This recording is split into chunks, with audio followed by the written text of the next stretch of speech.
Hola everybody, and welcome to Spanish 2 with Mrs. White.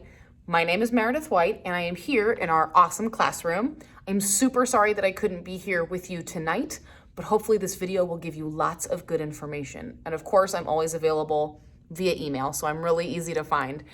As you come in our classroom, but you're not able to do that, so I bet you just kind of peeked in, you'll see that we have some of the language of proficiency here so that your student is more versed in kind of how we will do our class this semester, probably very similar to last semester in Spanish 1, if they didn't have me or if they did.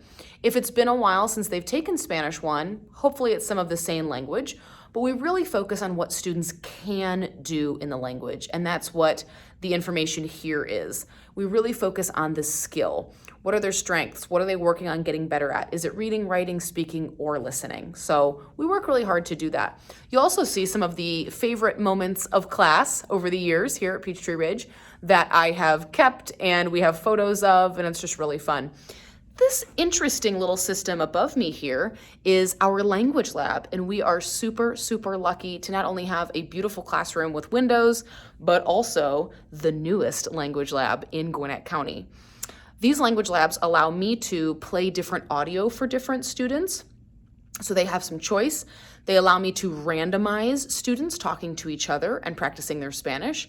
And they also allow me to really quickly record students, download them as an audio file, and then grade them really, really quickly and well and easily.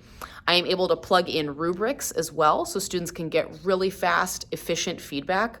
And we use it all the time. It's just really, really awesome. We are super lucky. Not all teachers in Gwinnett County who teach a language have a lab, and the ratio is 2-to-1. So usually teachers share, but I get my own, and we don't have to share with anybody. So we're able to use the lab every time. Obviously, for sanitation purposes, we wipe down the lab with the COVID-19 friendly wipes every single time we use it. So even though a lot of students are touching them, every single time they are cleaned. Behind me, which you might have seen here, is our folders for the class. Every student gets their own folder for Spanish class provided by me, and at the beginning of a unit, they get all of the unit materials plus some more that we will use in the unit. So it's a really nice way to keep things organized and students know where they need to go to get anything.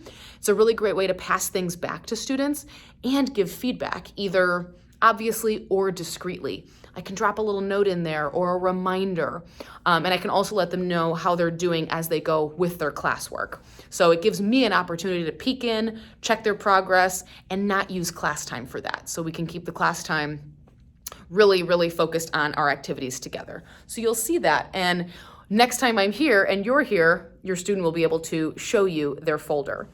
When we look at their folders, you're gonna see, like I said, a lot of work. And so behind me here is how I track their classwork. For us here in the language department, classwork is 10% of their grade.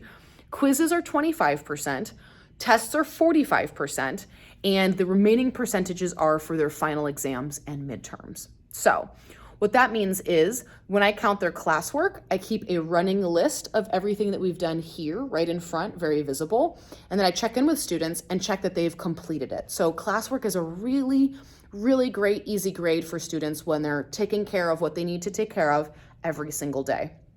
Quizzes are always posted ahead of time on eClass, a photo of the quiz, I should say. We do everything on paper. But a photo of the quiz is always on eClass before the quiz actually happens. So students are able to see, and I can pull it up here for you to see, students are able to see a preview of the quiz before they even take it. So if I'm here on my eClass page, on the left-hand side, here is tomorrow's quiz. Of course, the content of most of the quiz is blocked out, but students can even get an idea of some of the sample questions. This one happens to be a checklist, and I do that for every quiz and test. They will always see how the format is laid out, what kinds of questions, and how many. I'm really, really predictable, and I always have full transparency with students when it comes to assessments. I like surprise parties. I do not like surprise assessments or things that students are not expecting or panicking about. It is my personal philosophy that does not benefit them. And we know that as adults, but Students are really used to that in school, and I don't always think that's the best thing to do. The other thing that you'll see on eClass is that they can look ahead of time and use some of these linked resources. So here was last Friday's quiz. Here's this Friday's quiz, and I'm telling them exactly what skill we'll be looking at. And then for this upcoming next Friday's test, it's going to be a reading, listening, and writing test. So they'll have those 3 sections. They always know exactly, like I said, what skill we will be assessing and what they need to do to prepare. So I also give them helpful resources to study or tell them specific materials in those folder materials that they already have that they can study. On each quiz, they have the opportunity for some of the extra words that we've used throughout the week. I've showed them a lot of extra words in context. They can use any of those on the quiz in a complete Spanish sentence for a bonus point. They can also do that on the tests.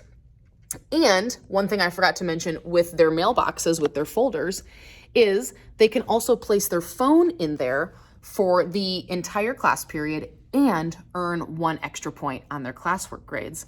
So their classwork grades could say up to 105 if they're putting their phone in the box 5 days a week. Their quizzes, if it's a 4 or 5 day week, could also be up to 105. So there's lots of opportunities for bonus points and extra credit. Those unit materials that I mentioned always have more activities than we have time to get to. So if they want to do any of those to replace a classwork assignment or get extra credit, they can do that too. I am a big fan of bonus points and extra points, as long as the first step is doing the assigned points, right? Doing the assigned things. Then I'm all for extra points for extra work. What am I missing here?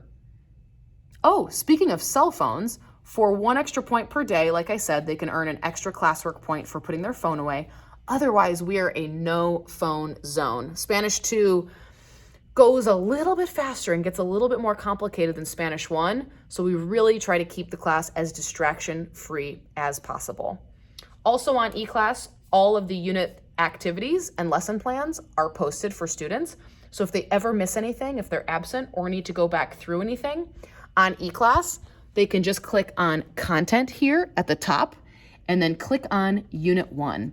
And here is everything we have ever done together. It's still loading, but there it is. That was the first day of school. So they can click through the slideshow and see anything that we've done and get all of that content there. If they scroll down, they have access to all of the vocabulary by unit, as well as the unit playlist on YouTube. So we have a playlist for every unit and a vocabulary link for every unit as well. So they have lots of access to information, and there's a lot that they can do there. Again, let me know if you have any questions.